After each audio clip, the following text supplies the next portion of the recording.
All right, all right, all right, all right. Go Niners. Niners Day, Do baby. it. It is a Wednesday. I am so happy to be a part of a Niner Empire podcast. Today, we have some great topics. We're going to go around and introduce ourselves. My name is Akeem. My name is Blair. And my name is Sterling. What's going on, guys? Hey, thank you for joining us today, Sterling. I know you're a busy man, and I know you you work extremely hard. So, man, I really appreciate you coming out and just rapping with us a little bit about our favorite team, man. Yeah, I mean, actually not working this week, so not as busy as I usually am, but just finished my own podcast today around a couple hours ago. So if we're talking Niners, I'm ready to go. I have plenty of content and topics to go over with you guys. Let's All right, go. man. Let's get it on, man. So we got Giants coming up this week. We're not gonna go back, but we already know what happened with the injuries and everything. But going forward, I want to talk to you guys about the Giants. What do you guys think that could potentially hurt us going up against the Giants? I'm starting to feel like I don't want to say the word trap game, but it's seeming like it's on the borderline of that because we're kind of like looking like we're just going to go in and dominate these guys because we did what we did to the Jets. They don't have their running back, even though they did sign Deontay Freeman, right? So they're going to have somebody that's going to be salvageable. But at the end of the day, what can impact us as a team? What can get a hold of us, man? Go ahead, Sterling. What do you think? Yeah, I think the one thing, and we saw this in the Arizona Cardinals game, was when the Niners pass rush is not up to par and it's not playing well, mobile quarterbacks or even teams that have a solid passing attack are going to win. They just are. They're going to beat us because the Niners build from the trenches out, and with no Sherman, maybe a healthy Jason Verrett who's coming back from injury this week, but a liability on the other side across from Mosley, that being Cullen Witherspoon, he's not playing well. And with no Ford, no Bosa out for the season, no Solomon Thomas, someone has to step up. And if the Niners can't get a pass rush, the Giants have a good enough passing game with Darius Slayton and Golden Tate, and even Deion Lewis, who I think could be someone to look out for if you're a fantasy guy, if Quan Alexander is guarding him especially, to look out for that. The Giants' passing attack should be able to at least find some way to have some victories on Sunday. And if no pass rush, the Niners could be in trouble. Man, and to echo that, I really do think the Niners are going to be in trouble. We have to understand, even when we played the Cardinals, there was not much of a rush attack. There was not much coming from the defensive line, okay? And we've seen that in week 2. Week 3, I think now you're missing Bosa. Now you're missing Solomon Thomas. You're going to have the short intermediate passes going on. The screen passes are always going to be there, and now you have a liability up front. I don't think we're going to steamroll the Giants. The Niners have to come with their A game. I'm thinking it's a trap game only because we don't really have, if you look at our core guys, it's not a real leader I see out there that I can really say, right? Like who's the leader? Good point. Who's the leader on the team? Normally we have Richard out there. Normally we have Jimmy out there. Even Jimmy, I don't really want to say he's the leader, but he definitely is the quarterback. So you're going to say he's the leader. Kyle Shanahan's the leader of this team. We all know that, but I'm starting to really feel like that. Like we're going to be missing that type of guy. Maybe Fred Warner. Fred Warner is coming around to be that guy to me. But I'm starting to feel like we may miss that. Going into this game, knowing how to stay focused on the win. Of course, we're going to come in and I think we're going to compete. We're going to compete hard. I doubt George plays, right? I don't know if you heard anything, but I doubt George plays. So if George don't play, I mean, we got two great running backs out. I ain't gonna say two great. I would say one good and the other one all right. Running backs out. Mohammed's playing. Let's see how many snaps he gets. Luckily, we got Jordan out there who can really help us out. And I'm still going to leave it out there for Trent Taylor to show me what he can do, man. I'm a believer in Trent, so hopefully he can get out there and get busy. KB is always going to be pretty consistent for me. He's a 3 to 4 catch guy. He may drop a few, but he normally catches the important ones. I just feel like that, no leadership. We got guys who's going to be just coming on the field, who's going to play hard, but I really think our defense is going to have to win this game. I'm really worried about our offense scoring points. And that's where Nick Mullens, he's a gunslinger, so he's gonna force some things, but he's also going to do some things normally Jimmy wouldn't do, because Jimmy's not a gunslinger. He's not going to come out there. He's real conservative. He's going to throw to the check down. How do you guys think Nick Mullens is going to perform this week against that Giants defense? I think he's going to look great. I think Nick Mullens, he started to pick up steam after he got hit in the face a little bit there. And I think with a whole week of practice, we're going to see an entirely different Nick Mullens. You got to think these guys want to play for Nick Mullens. They rally behind Nick Mullens. You're going to call your very simple rhythm passes. It's not going to be anything deep. It's not going to be anything spectacular. You don't need to do that to beat this team. And there's a name that you need to watch out for. Brandon Ayuk. We seen something from him last week. I know the coaching staff seen it too. Watch him get massive yak this year. Mm-hmm. Yeah, I think when you look at Nick Mullens and you see how he commanded the locker room in 2018 when Jimmy went down, and although the play didn't translate to wins, the Niners lost 5 games of 1 score or less. So it wasn't like that team was an actually 2 to 4 win team. That team could have easily been a 7-win team in 2018, which we know led to Nick Bosa, which is fantastic, although he's out this week. Part of me thinks that a lot of emotion from last week to this week, losing someone like Nick Bosa, Solomon Thomas, guys who came into this defense and transformed the way the Niners played on the defensive side of the football. But you spoke about leadership, and the way I look at leadership is that the Niners don't need one leader this weekend. They need 53 leaders. A lot of guys are out. A lot of guys. Jimmy G, Mostert, Coleman, I can go on and on and on. Sherman, Samuel, everyone's out. It seems like 11 starters are gone on both sides of the ball.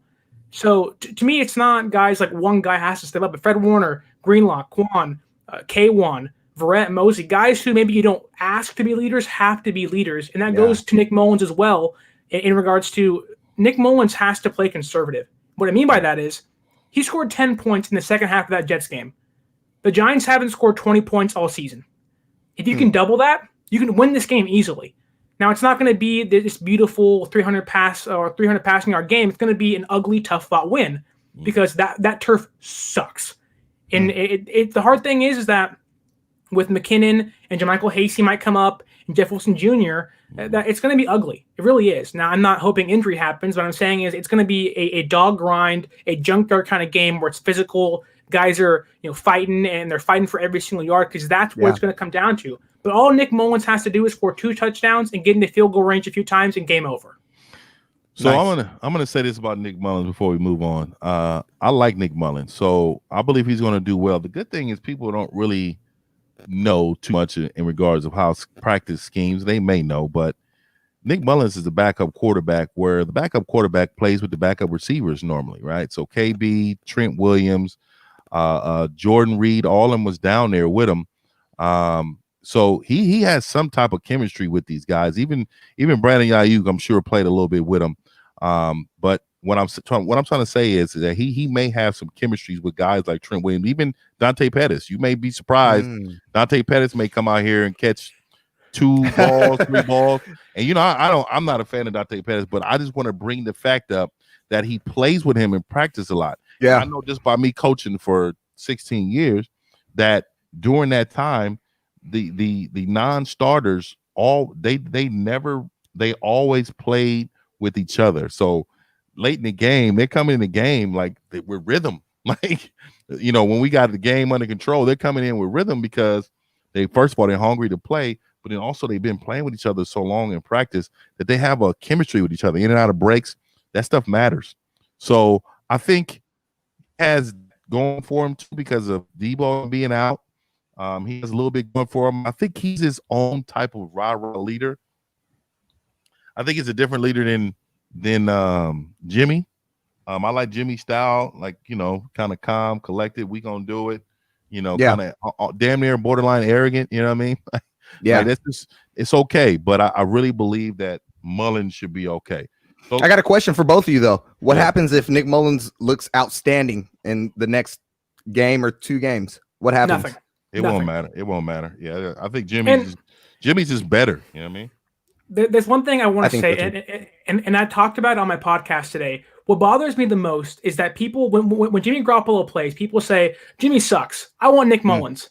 But now when Jimmy's out, they say season's over. It's over. You don't get to have it both ways. Yeah. Look, Jimmy Garoppolo showed us last season in New Orleans. He went there, beat Drew Brees. Went to Seattle, beat Russell Wilson.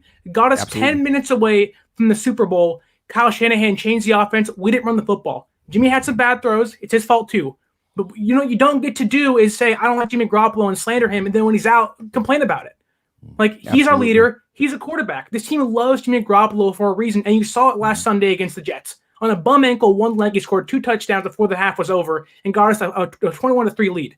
That's a leader. That's a franchise quarterback. Kyle Shanahan saw that and this weekend echoed, this is my guy. Yeah. I hate the conversation about what if Nick Mullens plays good? Who cares? If Nick Mullens throws 500 yards and 17 touchdowns, guess what? When Jimmy comes back, he's still a backup quarterback. It doesn't matter. Well, if he's throwing for 5, he throws like that. But, then there's a conversation to be had if he's throwing like that. I don't know. I still think we're playing the Giants. I don't think the competition is well enough for us to judge Nick Mullens like that. I think Jimmy will be back next week on better turf. I think they're really keeping him out because of the turf. He probably could be able to go this week, but if we were playing at home or something, we probably would see Jimmy. So we understand that they believe they can beat this Giant team with Nick Mullens and what we have. So I'm okay with that. Let's go ahead and sit out because we don't need no more injuries off this turf. Oh my goodness. But But let's talk about this O-line play. I'm very impressed with how our O-line is playing, and I think that's probably the most underrated core that nobody talks about. Like I wrote it down. Like I was really looking at the amount of snaps, and I was looking at our run per average for our running backs, other than Coleman, of course. Coleman had 13 carries, 4 yards or something. Yeah, crazy. He was pretty bad, but I understand some of the plays. It was kind of predictable on when he was running. Like they knew when we were running the football when he was getting the ball. But what I'm saying to you guys, what do y'all think about our O-line play? Even the injury we have at center, we're playing at a high level. We can compete with anybody if your O-line and your D-line plays good. What do you guys think about our O-line? Offensive line looks great. They looked great last season too. I don't think that's the issue. I think sometimes we have a lot of coverage sacks. A lot of the sacks aren't coming from penetration of the defensive players. Sometimes our guys are not capable of getting open. I mean, I don't know why the receivers have a history of doing this. That's why they had to bring in Emmanuel Sanders last season. And so hopefully the offensive line can continue this throughout. Hopefully there's not any more injuries. My whole thing is this. No matter what's going on up front, we still have to get open and make completions on third down. We've been getting killed on third down this season for some odd reason. That has to change if this team is going anywhere. Yeah, I think when you look at the offensive line, the struggles haven't been coming from the left side at all, or even center. Even when Ben Garland was out and Richburg's been out, it hasn't been. Yeah. It's been the right side. Brunskill, he's played fine, but Mike McGlinchey has struggled this year for whatever reason it is. Man. And it's not like he was an all-pro pass blocker, but in the passing game this year, he has not played well whatsoever. And I don't know what the issue is. I'm not an offensive line coach, so I can't address that. But one thing I can say is when guys are good or bad, and he has not been good this season at all. His pass blocking has led to multiple sacks, led to multiple rushes. Luckily, no one has gotten hurt seriously. With Garoppolo coming close last week, although that wasn't his fault whatsoever.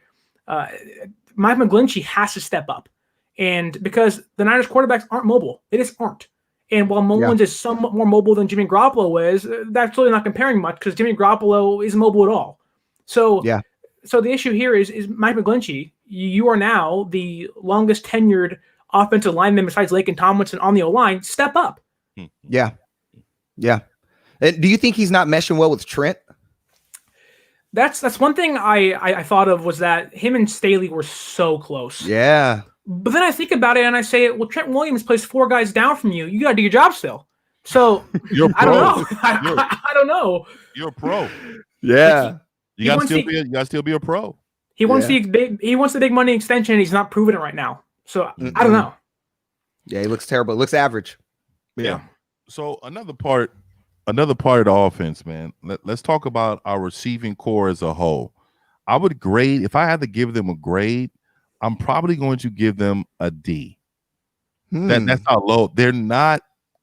I'm only one other than KB and he's dropped some balls, and especially that good pass by Jimmy. I won't forgive him for This one, yeah. but that was a great pass that could have really gave Jimmy some encouragement. I mean, some confidence to keep throwing it downfield like that, man. He put it in the bucket. If he caught it, Jimmy's probably throwing a couple more this season. Like, I mean, we need him to throw to stretch the field a little bit. But anyways, what is the grade you guys give for the receivers and why?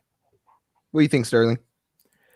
It's tough because Ayuk only has one game. Sanu played 14 snaps and wasn't targeted at all. Pettis has been non-existent. Atrocious. Like to quote Stephen A. Smith, we have been led astray, run amok. Like, it's just awful. He's been awful and bamboozled. Like he's been so bad. And so I think it'll be easier to grade the team when you have guys like Deebo Samuel back and Brandon Ayuk there for a couple more weeks, and you have Mohamed Sanu, who is a veteran guy who can be the fourth or fifth receiver, play the Jordan Matthews role. But I mean, if I was being honest, besides Kendrick Bourne, I'd probably give it an F. It's been that bad because Trent Taylor has done nothing. And I know I came on here a few weeks ago and said everything I heard from camp, Kinlaw is not going to be an every down player. Trent Taylor and Dante Pettis look fantastic. Well, everything I heard has been a downright lie. Kinlaw looks amazing. Trent Taylor and Dante Pettis have looked. Trent Taylor's looked better than Pettis has, but they've been horrible. And again, that's not getting open, coming back from injury. A lot of things go into it. But when your most consistent receiver is KB, and I love Kendrick Bourne, but he's a third receiver. And he's playing number one. When we get guys back healthy, when Deebo is back, Ayuk's there, when the number one, number two guys are healthy, and guys can slide back in their original roles and be comfortable there, we'll be okay. But right now, I'd probably give it an F besides KB. Yeah, I was gonna give it a solid D. Your explanation definitely makes me want to downgrade, but I'm gonna give him a solid D just because I think I'm gonna give him the benefit of the doubt. There's no preseason. The guys are still trying to mesh, right? You had some complications with injuries. Jimmy G is still trying to find his number one guy outside of George Kittle. I'm gonna give them a solid D, but like you said, I'm not understanding why Dante Pettis is still on the team. I mean, it's obvious that Kyle Shanahan does not want to throw him the ball, so I'm not understanding that part. And then what is going on with Trent Taylor? I mean, this guy was killing it in practice, obviously killing it. Everyone's talking about it. Players are talking about it, but game time, no separation. I'm totally confused on what is happening. Yeah, it's going back to Dante Pettis. The only justifiable reason I can see him on the team is because Ricky Jane Jr. is on IR, where good point. But even again, Trent Taylor is doing punt returns, and McKinnon, when Mostert and Coleman are healthy, is filling kickoffs. So I don't know why he's on the team other than receiver depth. And granted, we saw how bad that Jets game was with injury.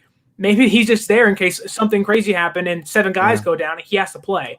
Other than that, I can go sign somebody off the street and they'll have more impact than he has. Yeah. We have a lot of possession receivers. We don't have quite a bit of speed. We need some real elite speed that we draft next year or get in the offseason. I think we need to really go after that. We don't have anybody that really scares anybody deep. I think Brandon can get deep because I think he's not slow, but I don't think nobody fears him. It has to be a creative play call, but he can run good routes, so I think he can get open. But I think everybody else, including Deebo, are not really deep guys, you know what I mean? And I think that's where if we want to be a running team, you got to have somebody out there at the X that scares somebody, you know what I mean, and make that safety stay honest. Because when we play Seattle, that Jamal Adams, that guy is going to feed on the inside. He's going to live inside the box, and that's where we're going to have our problem. But let's go on the other side of the ball, man. I really wanted to break down a little bit at it. I was going to get on the running backs, but I think we'll leave them today because I think we got one guy who's playing very well. Well, I would say 2 because I think the Jet is playing pretty well. You know what? Let's talk about that. He looked good.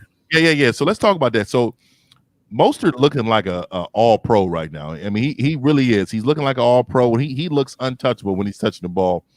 Coleman, but the Jet is looking like he has something to prove. He don't want to get cut.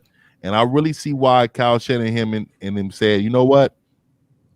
We're gonna renegotiate your deal. We're gonna keep you around. What are you guys thinking about our running back core? Give me a grade.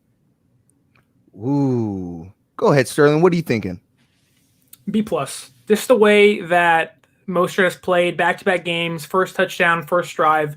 He's a home run hitter, no doubt. He's good in the passing game, good in the run game. And yes, Kyle Shanahan is not humble enough to admit his mistakes. He's never been able to do it, and it's the worst thing about him, and I'll be honest about it. Yeah. But when it comes to other running backs, McKinnon has looked phenomenal. He has looked like someone that Kyle Shanahan touted him to be the number one guy a few years back, got hurt, got hurt again, hadn't seen him again. And you wonder, how can someone's legs continue to keep taking a beating and hold up? And I'll say it bluntly, Jet McKinnon has been everything we've been promised in the first 2 weeks for the last 2 years. That's how good he's been in the first 2 weeks. Was it 3rd and 31 he converts it? Like, that's insane.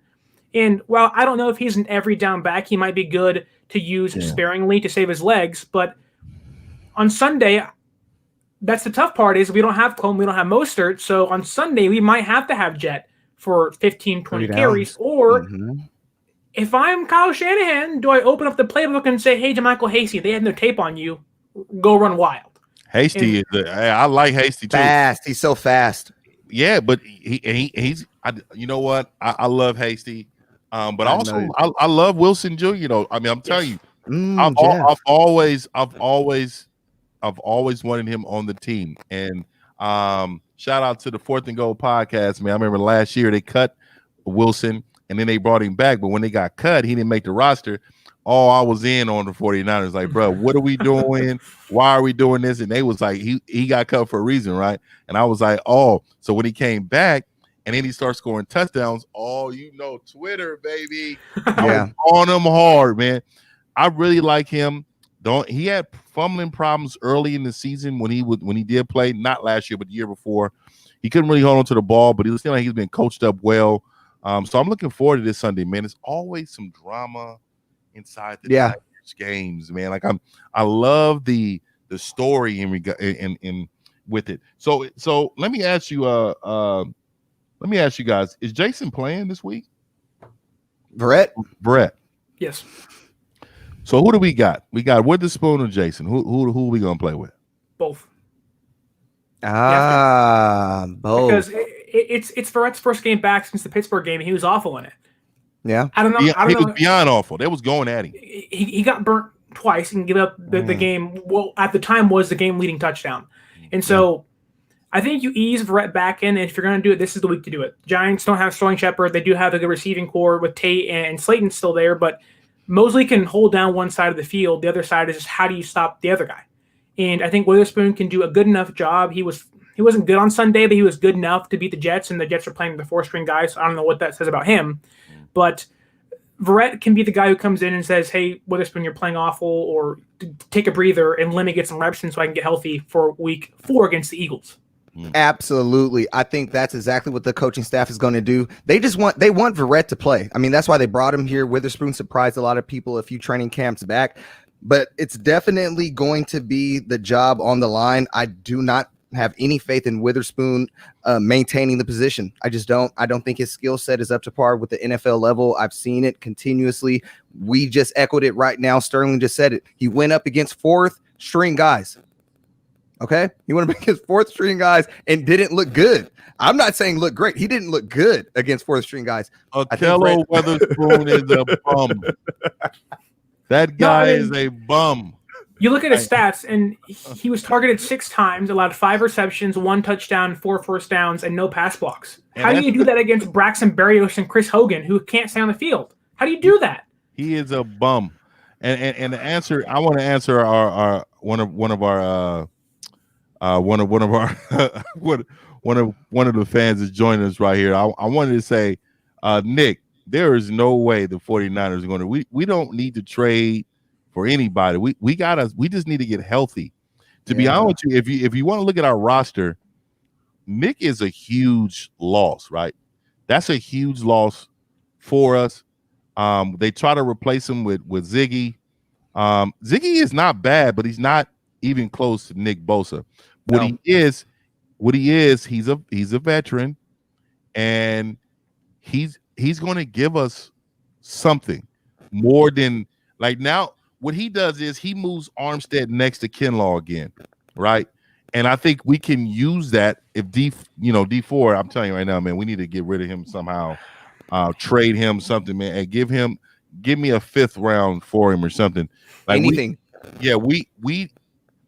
He's a disappointment, like to the max. But I'm very impressed with Kinlaw. Kinlaw's a beast, and I knew it. He looks good. Playing SEC football. I'm gonna say it again. SEC football. He's played really good.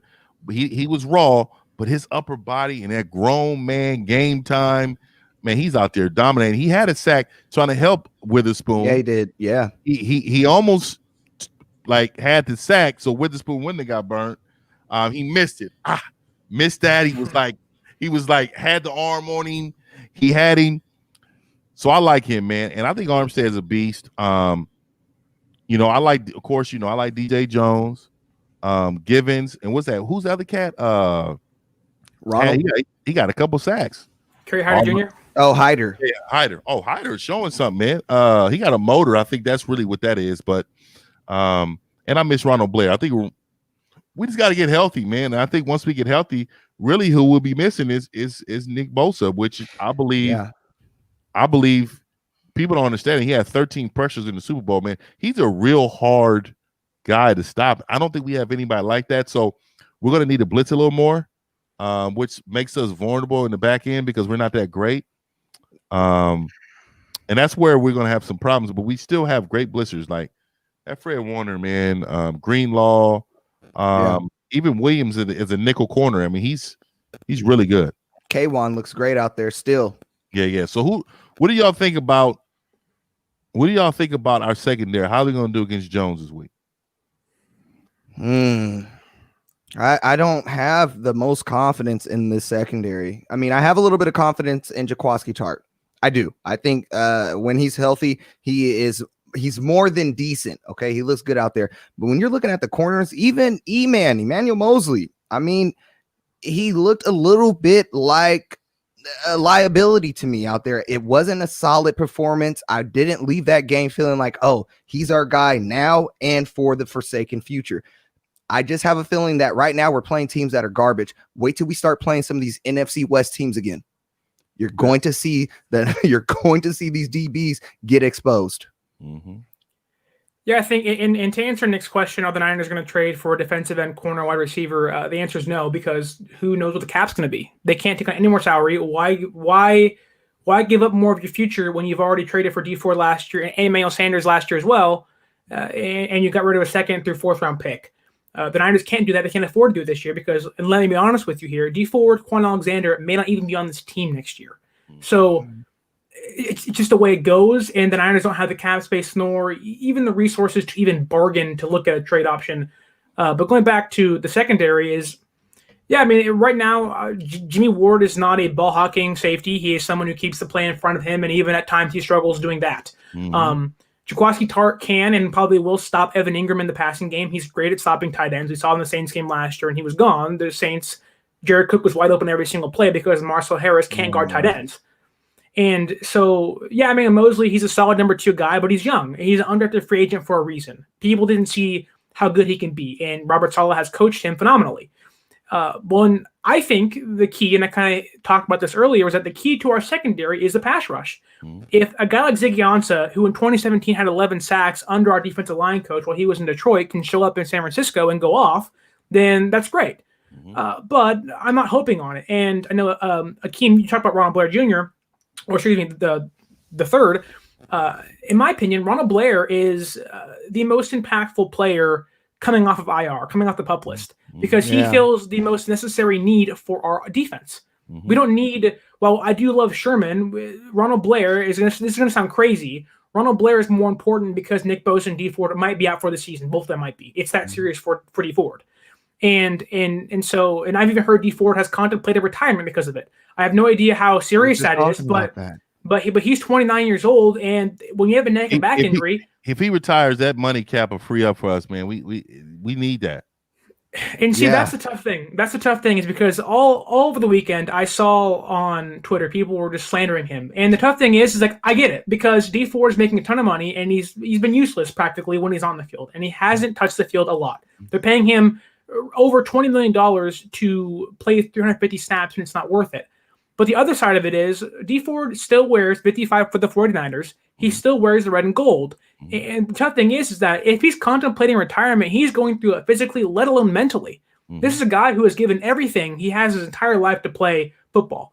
So, and I agree with you. But I will say it like this. And just because I never forget what one of my college coaches tell me, they said, man, nobody cares about your injury up there. And he just pointed at the stand. True. And because I remember I used to come and I said, man, I had turf toe real bad. And he pointed, he said, let me tell you something. I know you're just a college guy. And he said, he's told me straight up. He said, but those people, they can care less, because if you get burnt twice, it does not matter to them. You are garbage, and this is what you saw. If you don't come out here, if you're not prepared, right? But then so for me, that put things in perspective. He just said, your play on the field is your resume. True. And if your resume is not for field, they're going to want to fire you.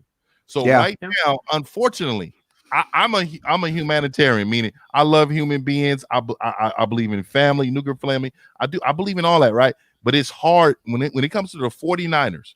Like, I'm a psycho. Like, it's really like straight up, you need to play football or go on IR. Like, if he's on IR right now, like today, I would say, you know what? Something's really wrong with this guy, right? Yeah. It's the reason why he's not on IR. It is something like, he can play, but maybe he can't. Put him on IR. Put him on IR. Let him go for 3 weeks. So we would not even have this discussion, right? We're not having Sherman discussion because we know he's not playing this week. Well, I think the difference is Richard Sherman's an all-pro and has won a Super Bowl. He's one of the greatest corners in the last decade and a half, and D Ford is not one of the greatest pass rushers in the last decade, let alone the last 5 years. He's just not. But he's effective. True, he is. When he plays and he's healthy, he's effective. But when I'm saying, if he's contemplating retirement, hey, brother, more power to you. Yeah. Your Please body is no longer fit for this game. True. I'm 42 years old. In my mind, I can line up and still knock somebody out, right? In my mind. Yeah. But my body at 42 is going to say, bro, if you don't get out the way, right? So all I'm saying is maybe his body is saying to him, it is time to walk away. I feel for Alex Smith. I'm an Alex Smith fan, even when he's in Washington. I was rooting for him in Kansas City. I'm a huge Alex Smith fan, man. I liked him as a person. I mean, he played hard for the Niners. He went through a lot of adversity. But I was at the time, I was like, bro, when his leg was dangling, and I was like, bro, it's a wrap. Like, you're no longer can play. So I get it, man, and I understand. But his resume for me right now, I just can't do no more of a Kello Witherspoon, Dante Pettis, and D Ford. Those are the three on the whole entire team that I'm looking like, if they sign 1 year deal with Trent Taylor in this offseason, I would not be mad at that. I would not be mad at that. Okay, he's healthy. He'd be healthy because this year he's coming off an injury. He's healthy. But if they sign Dante Pettis for a year, I'm gonna send the general manager John Lynch a huge 8-page letter on my disappointment in that decision, man. Oh, absolutely. And when you look at D Ford, I mean, you realize what happened here. The Niners have been hoodwinked. Kansas City knew what was going on with D Ford from the get-go. Okay. And they said, let's dump this guy. And I think, Hakeem, you spoke on this on our last episode. They knew to dump this guy before he got to this point. And the 49ers were in win now last season. Don't let anyone tell you otherwise. They were in win now last season. And they thought that they were going to get some sort of return on their investment. It just has not panned out. And the decent act would be for him to retire to save the 49ers some money. Yeah, I think the Niners kind of find themselves at an interesting point because, and this is going to sound pretty awful, but the great thing about this year and even how crazy COVID has been and the impact it's going to have on the salary cap is that the Niners can essentially wash their hands of every mistake they made since 2017. Dante Pettis gone, Solomon Thomas gone, D Ford gone, Quan Alexander gone. It's that simple that they can say, hey, look, the awful 2017 draft where we picked Solomon Thomas. We got to keep Quan. We got to keep Quan Alexander. He's the 36th ranked pass coverage linebacker in the NFL. Greenlaw and Fred are both top 10. Quan has to go. What is he in the rush though? And that's what it is because he's our best run stopping linebacker that we have. I like Fred Warner, but Fred Warner, if you watch Fred Warner, any down blocks, Fred Warner is not shaking them down blocks. Now, Quan Alexander is flying all over the field, left, right, in the backfield. That's where his mind is. To be honest with you, Quan is truly like an inside backer. He's really like the Mike guy. I think they put Fred there because he's more athletically and skilled. But Quan, I mean, if you look at Alexander in Tampa, and I know they played a different scheme, kind of similar though. Tampa 2 and the scheme he was in. But what I'm saying to you is, if you look at how he plays, he's a downfield run stopping linebacker. So I get it against the pass. He's not going to do as well.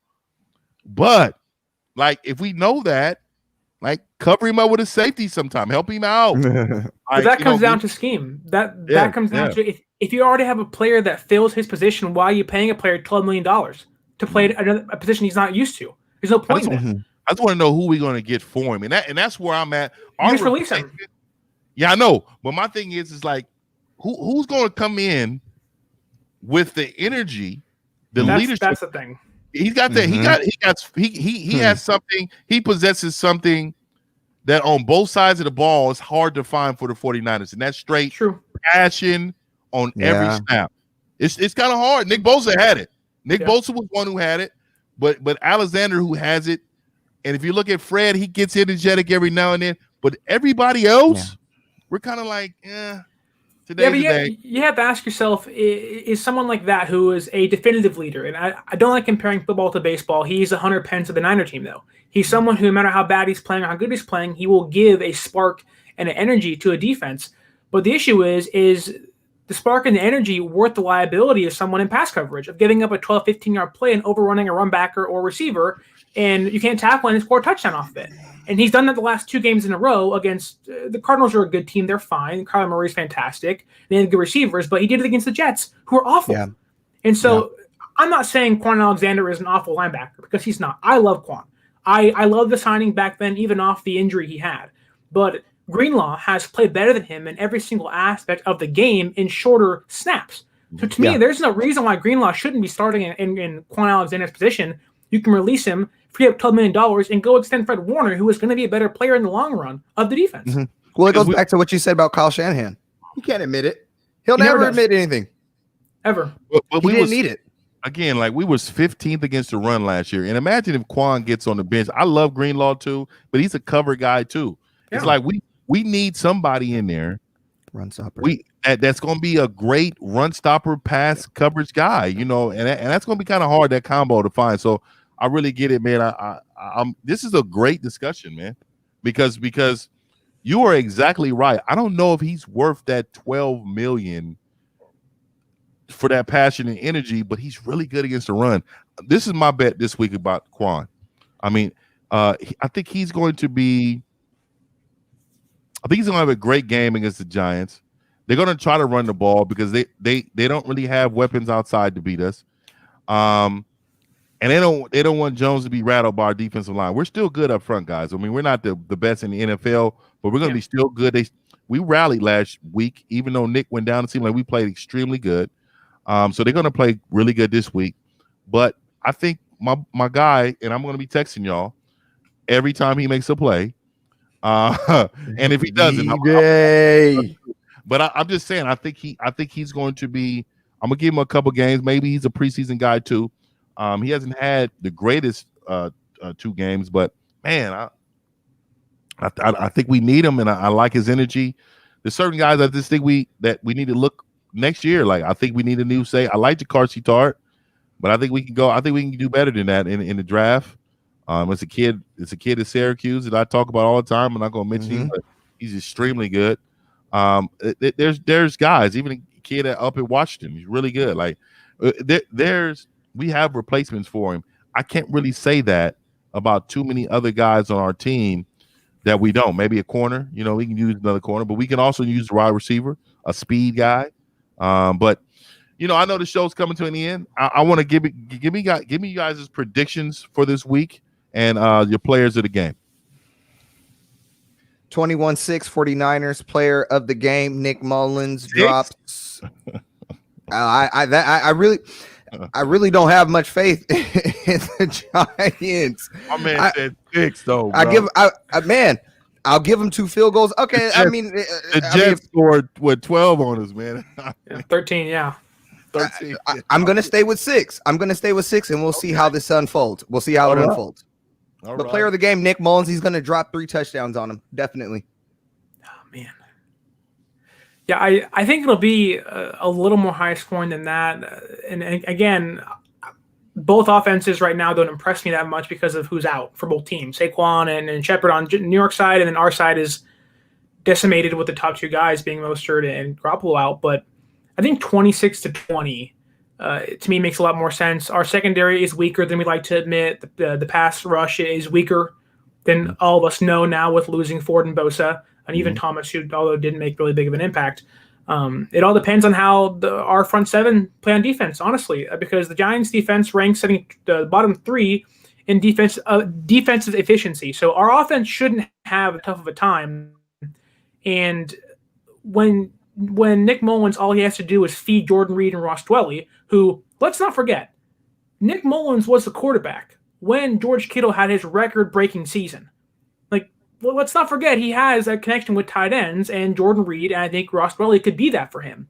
And so all he has to do is score 2 touchdowns and then get into field goal range. And I think player of the game to me is Robbie Gould. He has to come in clutch because there's going to be times in this game where it's closer and it's kind of a nail biter in the third quarter, and he's going to have to kick a field goal, give us a 3, 6, maybe even a 9-point lead, which will eventually help secure a victory. So I think Robbie Gould will have 3 to 4 field goals this game. That's positive. I can see something like that. I'm gonna say 21-14, or 21-17, Niners, and I think I'm gonna say Trent Williams, player of the game. They never would say it, but I think the offensive line. I think they're gonna take the ball out of Mullens' hands. I really think they're gonna run the football a lot. And I think we got pretty physical back in Junior. And the Jet is going to be athletic, but he's not going to run. I don't think he'll run a lot, but he'll run, some good plays for us. I do think that we all think he's going to come out slinging the ball, but I think Kyle's going to take the ball out of his hand because we don't have the weapons for him to get open. And I don't know how long he expect our offensive line to block, great as they are, but our receivers are kind of decimated. But I still think we should do pretty good. I still think we should win this football game. I think we should get Jimmy back next week. Oh, yeah. We got the Eagles next week. The Dolphins. Yeah. Eagles prime time. Eagles. All right. So hey, man, I need the Eagles to win this week because we don't want them to be over coming in the game. It's some of our over teams, man, and us, man. We don't want to play. I actually think that's our catch 'em game. I think that one's going to be that game. I think you steamroll. I think you steamroll this team, and I think that is your catch 'em game. Like I said last episode, it's just weird. That Philly game is just weird. I don't know why. All right, we could have Garoppolo and Debo back in the same week, so that could be a game where the offense picks things up big time. And Richard Sherman. He's been a liability, but yes, positive that he's back. I think we may even have George back next week if Jimmy comes back. I think we have George back. A hyperextension, nice. sprained MCL, and I think most should be back next week too. A sprained MCL just depends on how severe it is, but I think you can come back from that. I don't think it's that severe. I do want to give Niner fans some optimism here. A ton of injuries happen. The Niners could easily win the next 5 games. They can be 6-1, playing the Rams or playing New England or playing Seattle. And have 7 of the 11 guys back healthy. So right now, besides Solomon Thomas, who didn't have an impact, Nick Bosa is the only person who is kind of the out for the season big loss. Only one guy. And let's not lose our heads here. It's week 3 of the season. Niners get healthy by week 7 or 8. They play Seattle. Maybe they lose. They're 6-2. Who cares? We're 6-2. Things are going to be okay. I believe that. Okay. Well. I'm telling you, man, we stay on the text stream, man. I know you're going to be out hanging out, man, but I'm still going to hit you up, man, and let you know what these Niners is like. I really appreciate you coming on the show. Let everybody know about your podcast, man, how to get to your show and all that. Let them know. Yeah, you can go 49ers Access. It's on, you can go on Anchor, Spotify, iTunes, whatever podcasts are at. You guys can search it, 49ers Access. Twitter is 49ers_access. Instagram, 49ers.access. Anything Niners, that's what I'm doing. Podcast comes out tomorrow morning, 6 a.m. You'll see it on Twitter and a little short clip on Instagram. I really appreciate you guys having me on today. It was great. I love talking to Niners with both of you. Yeah, me too, man. Yeah. And of course we're gonna have you back, man. I listen to your podcast on the way to work. Normally on Thursday. So it's, man, I'm looking forward to it, man. So I really appreciate you coming on, man. I know you're a busy man, but anything else, Blair? Man, go Red.